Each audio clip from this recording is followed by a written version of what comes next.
welcome to the Genius Talk podcast. I'm your host Atul Raj, and today we have Wes Dove with us. Hey, thanks for having me, Atul. I really appreciate the opportunity to talk with you today. Awesome. So for our listeners who don't know you, can you tell them who you are and what do you do? So, my name is Wes Dove. I live in Harrisonburg, Virginia, just about 2 hours out of Washington, D.C., in Richmond, Virginia. And my wife and I work together predominantly in the leadership development, workplace communication space. And I was an HR and safety guy for a long, long time, but I was always held very accountable to get tangible results, measurable results that impacted our company's bottom line, as opposed to just cost avoidance that typically ties into safety and human resources. So that's a big focus that we put into the leadership development and the communication, how companies can measure it in their bottom lines. Okay, so how did you go from HR to starting Dove Leadership Development and Consulting? Well, that's a great question.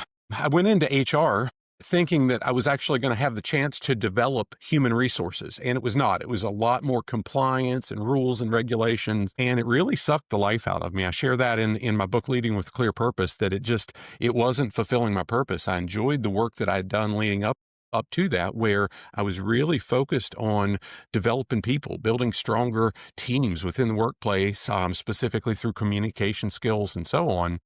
And when I went specifically into HR, I no longer got to do it. So it was kind of a defining moment where we said, well, we're not going to do that. We've got to have a career. We've got to do something to make a living. So we gave it a whirl. And 10 years later, here we are. That's awesome. So you're an author and you have 2 books. Okay. So can you talk about your first book?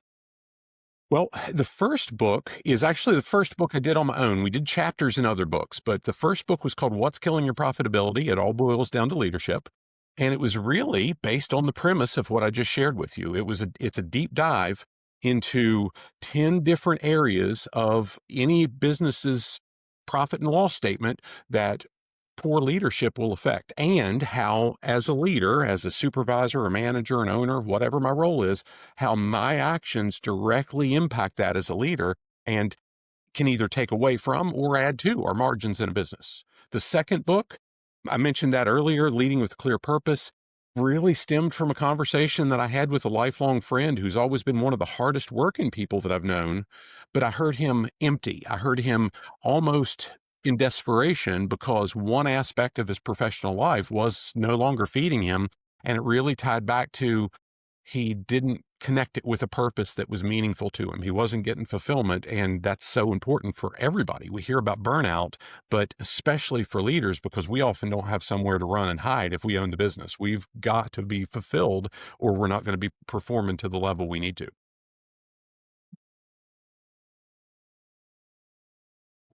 Fulfillment. All of us want to have meaning. If you think about Maslow's hierarchy of needs, all of us need to have some level of meaning once we have food and shelter and those things taken care of. And to work hard and to sustain what we need to do to really run a business, lead a team over time, that's going to take a tremendous amount of emotional energy. And we've got to have that purpose, that fulfillment to really drive us and to carry that weight over the long haul. Okay. So can you talk about who are your ideal clients and how do you help them? So we started our business with the ideal client in mind of companies that were in the 25 person to 200 person space that didn't have huge global supply chain contracts in place, that didn't have the best of the best leadership development resources out there. And what we've seen over that time, we still work with a tremendous amount of those clients, and we absolutely love it because that's where we work and live. But we've also worked with a lot of large corporations because we found that for my wife and I, we always work together, but we've been on the shop floor. I was a carpenter. I did construction work. I've worked in manufacturing facilities. My wife worked in healthcare and manufacturing. And our approach, everything that we teach and train is really based on our own real life experience. It's not something that we got off a shelf. It's not cookie cutter. It's based on what we lived and saw. And when we're on site with those teams, they connect with that because they see, hey, Wes and Cindy did this too. Can you give a little bit of peek of speak about your training? Yeah, we've done a lot. We've written some basic courses that we do on site. I say basic. I always pictured it for really geared at the person that was the great person in a manufacturing environment or a great carpenter, and we now call him a lead or a foreman or something like that. But we've also seen executives and CEOs and business owners go through that same content that I see as basic because I've done it for the last 25 years.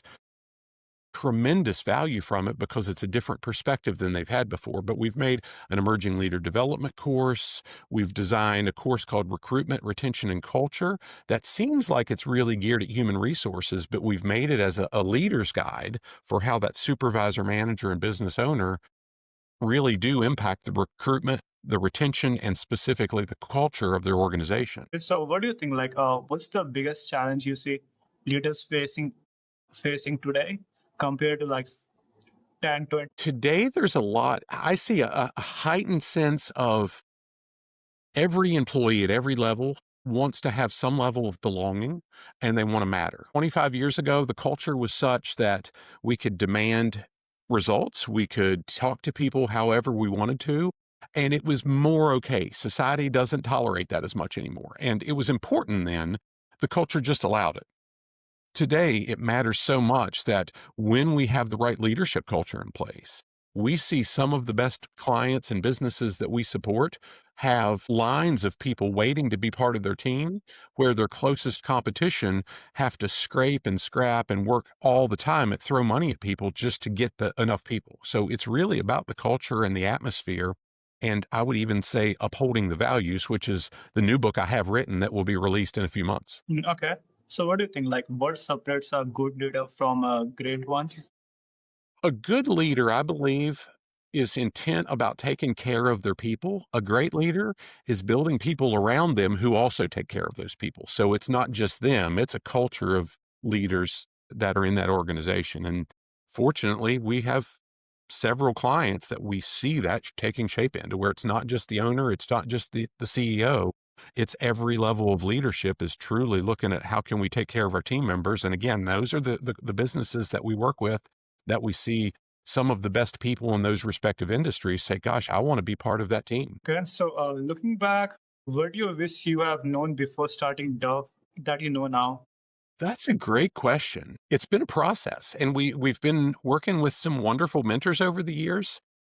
For one thing, I wish I would have known is probably the value that we can add, not just in our respective area. We work predominantly in the United States. We do have some clients that we serve in some capacities outside of the United States, but it's few and far between.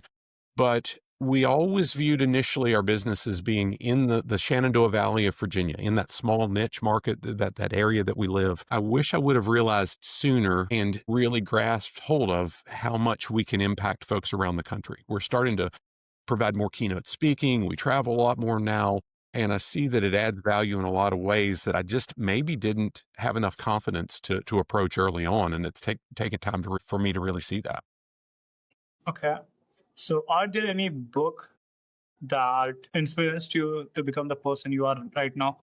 What a great question. We have studied John C. Maxwell for 25 years. I remember reading his 21 Irrefutable Laws of Leadership right after my wife and I got married. And I remember being angry because I never had that in high school or any of the college classes I took. I didn't graduate from college, but I remember being angry because all the books I was forced to read, and I really didn't read many of them, were just ideas and theory and not even practical things. And when I read the 21 Laws for the very first time, I thought, dear God, I can do this today.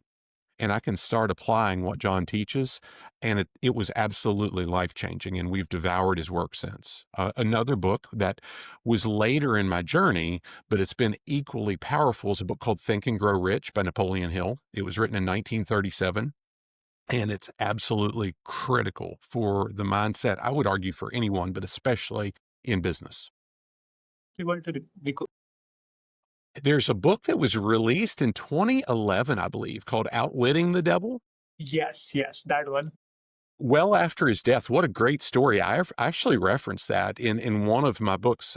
I don't remember which one I referenced it in, but that book was written while he was still living, I think in the 1960s. And his wife would not let him publish it because he knew that she was concerned about the reaction that it would have towards him.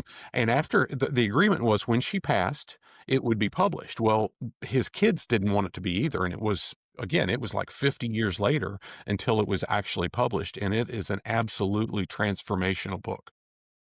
Yeah, I really like that book. Okay, so is there anything else that you would like to share? One of the most exciting things that I think Cindy and I get to do, it's an absolute passion that I get to work with my wife, and she's also my business partner every single day. She does things that I'll never be able to do, and hopefully there are a few things that I can do that she doesn't do as well. But we get to work together. But one of the most enjoyable things that we get to do is watch and serve the leaders and the organizations we work with and see them take the ideas and turn them into practical behaviors that their teams can see and feel on a daily basis. And that's really what impacts the company's bottom line, is that behavioral change as opposed to just the idea, the note that I put on paper. Okay, so for the people who want to connect with you or want to know more about what you do, where can they go? So we are all over social media. My wife does a wonderful job of keeping us visible on predominantly LinkedIn and Facebook. We've got YouTube as well, but our website is dove-development.net. There's a ton of content. There's some pretty cool resources that are built into it to help you define which content serves you best. By the way, you also do speaking, right? We do. Y- And y- hey, transparently, speaking wasn't something that I necessarily wanted to do, but we've seen that we can serve an audience well. And when we do it together, we get to connect with an audience in a different way than just one person, because my wife communicates in a way that I don't. And we usually walk away with most of the audience feeling like they're friends with us. And that's a lot of fun. Okay, so can you talk about like in a speaking, like, at what topic like you speak on? Yeah. So several, probably the most popular topics we speak on are based on the books that I've written. What's Killing Your Profitability, Leading with a Clear Purpose.